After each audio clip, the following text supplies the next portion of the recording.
અરે ભાઈ, for your kind information let me tell you કે હું ટપાલ ખાતાનો મિનિસ્ટર નથી. અરે ભાઈ, એમાં હું શું કરું? મારો કઈ વાત છે કે તમારા જો સગાના લગ્નની કટકોટ એ લોકોના ડિવોર્સ થઈ ગયા પછી આવે તો મારો વાત છે એમાં? મૂકી દો ફોન. કહું છું, સાંભળો છો? હા બોલો. આ જો પોસ્ટ આવી છે. ડાયવોર્સ? તમે પણ શું સવારના પોરમાં ગાંડા કાઢો છો? હવે એ વાત છો ને ભાઈ, આ કાગળ કોનું છે તે બોલો. મારા પિયરેથી છે ને સારા સમાચાર આવ્યા છે. અરે વાહ, શું વાત કરે છે? મારો સસરો ગયો? સારો માણસ હતો, ભલો માણસ હતો, છૂટ્યો મારી સાસુના સંતાપમાંથી. એની ભાઈ મારા માટે કેટલો ડલ્લો મૂકતો ગયો છે. તમને તો જયારે ને ત્યારે મારા બાપુજીની ઠાઠડી જ દેખાય છે. જાઓ, હું તમારી સાથે નથી બોલતી. મજાક કરું. ચાલ ચાલ બોલ બોલ, સારા સમાચાર શું છે બોલ. મારો ભાઈ મેવાનંદ કાલે સવારે અહીં આવે છે. ચાલ ચાલ. કોણ? મેવાનંદ? તારો ભાઈ ને મારો સાલો પેલો સેન્સલેસ શાયર? જાય તે મને જલ્દીથી હાર્ટ હોસ્પિટલમાં લઈ જા. હાર્ટની હોસ્પિટલમાં લઈ જા. હું સાચું કહું તને, બહુ ખરાબ થવાનું છે. હું ખાપડી ગયો ને, તું વિધવા થઈ જવાની છે. હાય, આવી કાળવાણી શું મોઢામાંથી કાઢો છો? શુભ શુભ બોલો ને જરા. આ તારો ભાઈ મેવાનંદ એની કોયલી સરેલી કવિતાઓ સાંભળવા કરતા તો હોસ્પિટલમાં જઈને ડોક્ટરનું ટોર્ચર સહન કરવું વધારે સારું. અરે પણ દેવાનંદ તો કાયમ માટે અહીં જ રહેવાનો છે. ભગવાન, આટલી બધી તકલીફ આપવાને ખાતર તને બીજું કોઈ નહીં મળ્યું કે હું જ મળ્યો? ભગવાન મને ઉપાડી લે, ઉપાડી લે. લંડનમાં ફોર્મ્યુલા 1 કારની મોટર રેસ અને એને જોવા માટે ફરદીન ખાન ને ફિરોઝ ખાન જઈ રહ્યા છે. તો મારે પણ જવું જોઈએ. પપ્પા, હું આવી રહ્યો છું, હું આવી રહ્યો છું. ભાઈ એ તું ગયો તો ક્યાં કે જ્યાંથી પાછો આવી રહ્યો છે? અરે કાકા, હું પપ્પાને લઈને આવતા અઠવાડિયે લંડન જઈ રહ્યો છું. મજાક નહીં કર, આવી મજાક નહીં કરવાની. તું ગયો છે ક્યારેક લીમડી સુધી પણ ગયો છે? બીજી એક વાત, આવતા અઠવાડિયે છે ને હું મોટાભાઈ સાથે દુબઈ જઈ રહ્યો છું. દુબઈ? પણ દુબઈ શા માટે? આવતા અઠવાડિયે દોસ્ત ત્યાં છે ને ડર્બી રેસ છે, ડર્બી રેસ. અને ફ્રેન્કલી કહું ને તો મારી પાસે દુબઈ જવાના પૈસા છે નહીં.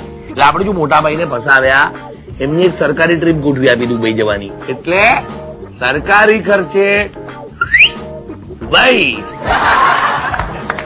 અને પછી જોજે દોસ્ત, ત્યાં ગયો ને પછી હું છું અને એલેક્ઝાન્ડર છે. એલેક્ઝાન્ડર એટલે એનું નામ એલેક્ઝાન્ડર છે, પણ છે અસલ ડર્બીનો અરબી ઘોડો. દોડે છે એલેક્ઝાન્ડર. શું દોડે છે યાર, તને શું કહું, સાચું કહું, એને આમ છૂટો મૂકી દીધો હોય ને અમદાવાદમાં, સાહેબ અડધો કલાકમાં રાજકોટ. કાકા, તમે આ બધું માંડી વાળો ને, હું પપ્પાને લઈને લંડન જાઉં છું. એ માંડી વાળો એટલે શું? માંડી વાળો એટલે શું તને ખબર છે? આ વખતે જો એલેક્ઝાન્ડર જીતી ગયો ને તો આ ધનસુખ ઇન્ડિયાને પરમેનન્ટલી કરશે બોસ. સલામ, રામ રામ. અને પછી તો ત્યાં આપણે બંગલો બનાવશું દુબઈમાં. બાર નેમ પ્લેટ હશે, શેખ ધનસુખ કાંતિલાલ મોરપંખિયા NRI. કેવું લાગે છે? એકદમ અરેબિક લાગે છે. પણ કાકા, લંડનમાં ફિરોઝ ખાન ને ફરદીન ખાન પણ આવી રહ્યા છે. એમ કે દુબઈમાં સંજય ખાન ને ફુઝાન ખાન પણ આવી રહ્યા છે? એ બધું કાંઈ નહીં, હું પપ્પાને લઈને લંડન જાઉં છું બસ. Dubai, London, Dubai, London, Dubai, America, Paris, America. મમ્મા, મેં તને એક વાર કહી દીધું ને કે આપણે પપ્પાને પેરિસ જ લઈ જવાનું છે. એ બનશે જ નહીં. હું એમને અમેરિકા જ લઈ જવા માંગુ છું. મમ્મા, તું સમજતી કેમ નથી? ત્યાં છે ને સતીશ મલ્હોત્રાનો ફેશન શો પહેલી વાર યોજાઈ રહ્યો છે. અને તને તો ખબર છે કે હું સતીશની કેટલી મોટી ફેન છું. મારે શું, તું એની ફેન હોય કે ટ્યુબલાઇટ હોય, હું તો ફક્ત એટલું જ જાણું કે દરેક પ્રધાન કોઈ ને કોઈ બહાને વિદેશ પ્રવાસે જાય છે. એટલે મારે તારા પપ્પાને ઉશ્કેરીને સરકારી ખર્ચે અમેરિકા લઈ જવા છે બસ. મમ્મા, તું ત્યાં શું કરીશ? મારે છે ને ત્યાં ડિઝનીલેન્ડમાં જવું છે. તો આપણું ઘર તો કઈ ડિઝનીલેન્ડ કરતા ઓછું છે? એક થી એક કાર્ટૂન ભર્યા છે. અને તું એમાંની એક. ઓહો મમ્મા, આવું શું કરે છે? હું તો પપ્પાને પેરિસ જ લઈ જવાની છું. ના, પેરિસ નહીં. મને ફ્રેન્ચ બોલતા નથી આવડતું. તો આમ પણ તને અંગ્રેજી બોલતા ક્યાં આવડે છે કે અમેરિકા જવા નીકળી? હું તો પપ્પાને પેરિસ જ લઈ જઈશ. ના, હું એમને અમેરિકા લઈ જઈશ. Paris, America, America, Paris.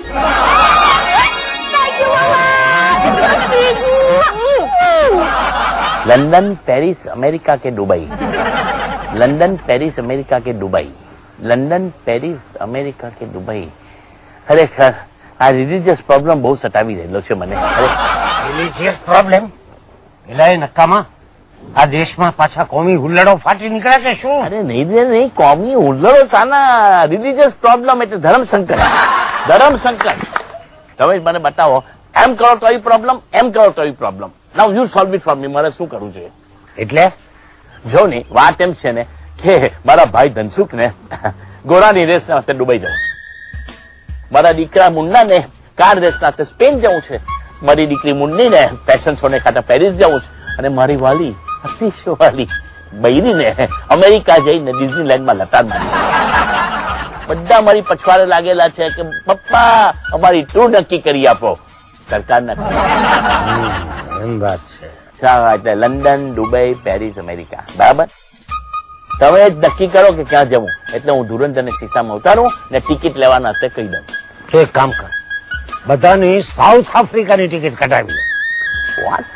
South Africa તો ગાંધીજીની કર્મભૂમિ છે. ત્યાં જ તો ગાંધીજીએ સત્યાગ્રહની લડત શરૂ કરી હતી. આઝાદી મેળવવા માટે ગોરાઓ સામે લડત આદરી હતી. બાપુજી, આ લોકોને ગોરાઓના દેશમાં ફરવા જવું, લડત કરવા નહીં. મને પૂછો તો મારી વિચાર તો સ્વિટ્ઝરલેન્ડ જવાનો છે. સ્વિટ્ઝરલેન્ડ? ત્યાં તારા ડોહાનું શું દાટ્યું છે? બરફ. બરફ? આ ઉંમરે હવે તારે બરફના ગોળા ખાવા છે? આવો ગોળ મટોળ છે એ ઓછું છે? હે? પ્રજાના પૈસા તારે આ રીતે વેડફી નાખવા છે? એ કોઈ હિસાબે નહીં બને. તારે બધાને લઈને સાઉથ આફ્રિકા જ આવવું પડશે.